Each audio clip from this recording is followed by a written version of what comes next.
Ele tinha 3 vidas completamente diferentes. Na primeira era chamado de Detroit Red, um ladrão, traficante e cafetão das ruas de Nova York e Boston. Acabou preso e condenado a 10 anos de prisão com apenas 20 anos de idade. Na segunda, saiu da prisão transformado, tornou-se o pregador mais temido dos Estados Unidos e disse ao mundo inteiro que o homem branco era o diabo. Na terceira, a mais curta e mais poderosa, viajou para a Meca, viu o mundo com outros olhos e começou a construir algo que assustou todo mundo, uma visão de unidade que ia além da raça. Foi então que o mataram, com 16 tiros no domingo de tarde, na frente da família, assassinado pelos próprios companheiros de quem havia se separado. Esse homem se chamava Malcolm Little, o mundo conheceu como Malcolm X.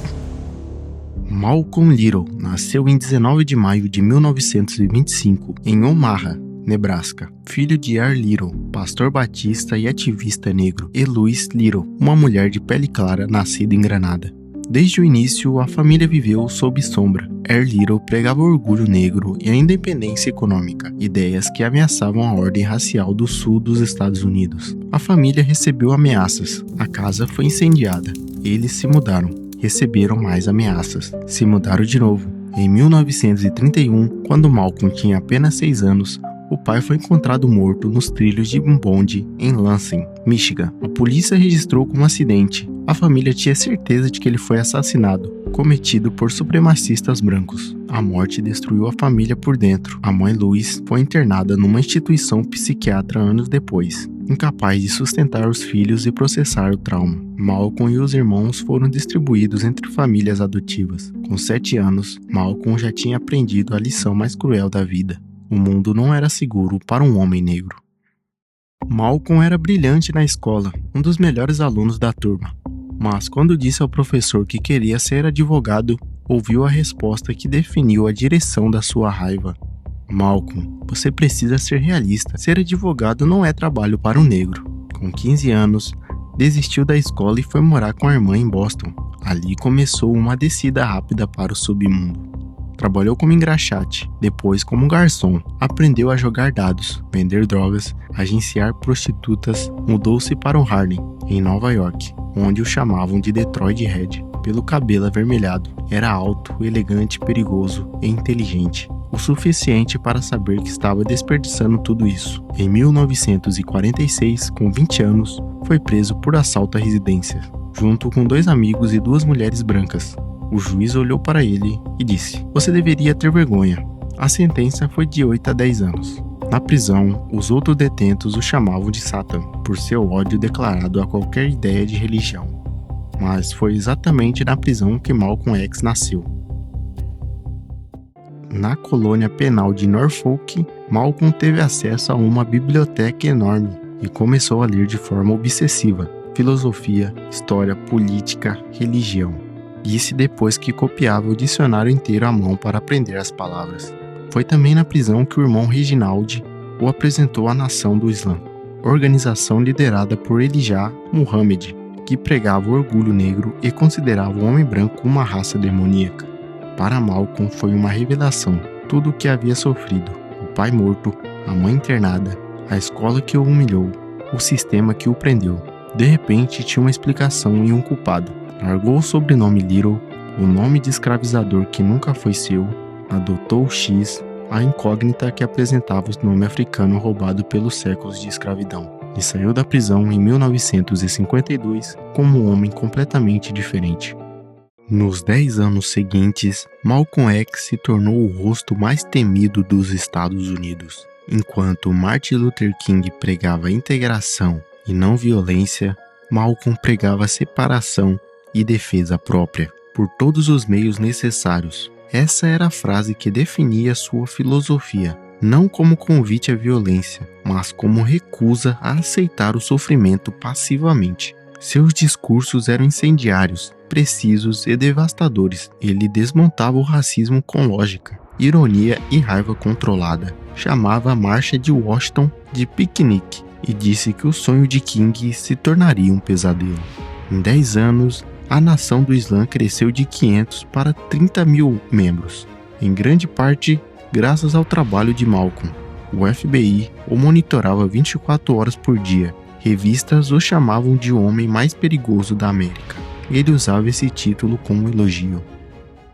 Mas por dentro da nação do Islã, algo estava podre. Malcolm descobriu que Elijah Muhammad, o líder que ele reverenciava como um pai espiritual, cujos ensinamentos havia defendido durante uma década, havia engravidado várias de suas jovens secretárias, violando os próprios princípios morais que pregava. Sua vida foi colocada em risco após um rompimento dramático com a nação do Islã, motivado pela descoberta dos escândalos que envolvia a liderança de Elijah. Em 1963, quando Malcolm comentou o assassinato de John Kennedy, dizendo que era o produto da cultura de violência americana, Elijah aproveitou a polêmica e o suspendeu por 90 dias. Malcolm soube através da imprensa que havia sido banido da organização e que se formará uma conspiração para que ele fosse considerado um traidor e punido com o ostracismo e a morte. O homem que havia construído a maior organização negra dos Estados Unidos foi expulso por ela. Livre e marcado para morrer, Malcolm X fez algo inesperado. Em 1964, viajou para Meca para realizar o Hajj, a peregrinação sagrada do Islã, e o que encontrou lá destruiu uma parte do que acreditava e construiu algo maior. Em Meca, ele testemunhou peregrinos de todas as cores, de todos os cantos do planeta, demonstrando um espírito unido de irmandade como jamais vira antes. Homens brancos, negros, asiáticos, árabes, comendo juntos, dormindo no mesmo chão, sem hierarquia racial. Malcolm escreveu uma carta famosa da Meca para os Estados Unidos. Nunca antes vi a sincera e a verdade irmandade praticada por pessoas de todas as cores. Isso me forçou a fazer uma reavaliação da minha própria crença. Voltou com um novo nome, El Hajj, Malik al-Shabazz, e com uma nova missão: conectar a luta dos negros americanos à luta dos povos oprimidos do mundo inteiro. Não mais separatismo, mas solidariedade global. Era a versão mais perigosa de Malcolm e durou menos de um ano. 21 de fevereiro de 1965, Nova York, Malcolm X subia ao palco do salão para discursar para a Organização de Unidade Afro-Americana, que havia fundado após deixar a nação do Islã. Sua esposa Betty e suas 4 filhas estavam na plateia. Alguém gritou na multidão. Uma bomba de fumaça explodiu, e enquanto todos olhavam para o lado, 3 homens avançaram e descarregaram 16 tiros em Malcolm X. Ele morreu minutos depois, tinha 39 anos.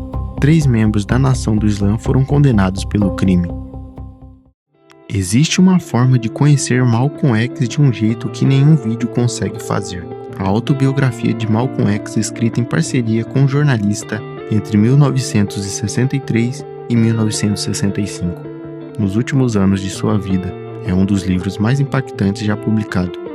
É uma narrativa de conversão espiritual que descreve toda a filosofia de Malcolm X, o orgulho negro, o nacionalismo negro, o pan-africanismo, mas é também a história de um homem que se reinventou 3 vezes e foi assassinado antes de completar a 4ª. O link direto para a Amazon está na descrição abaixo. É a edição em português, disponível agora.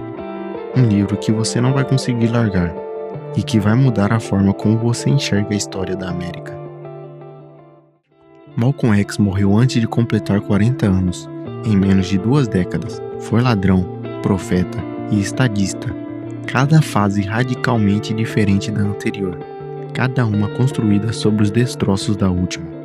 Talvez a maior lição que ele deixou não seja sobre raça, ou religião, ou política, mas sobre a capacidade humana de se transformar completamente, de olhar para o que você era e decidir que pode ser outra coisa. Deixe um like se esse vídeo tocou você de alguma forma. Ative o sininho para não perder os próximos. E me fala nos comentários qual das 3 fases de Malcolm X você acha mais impressionante.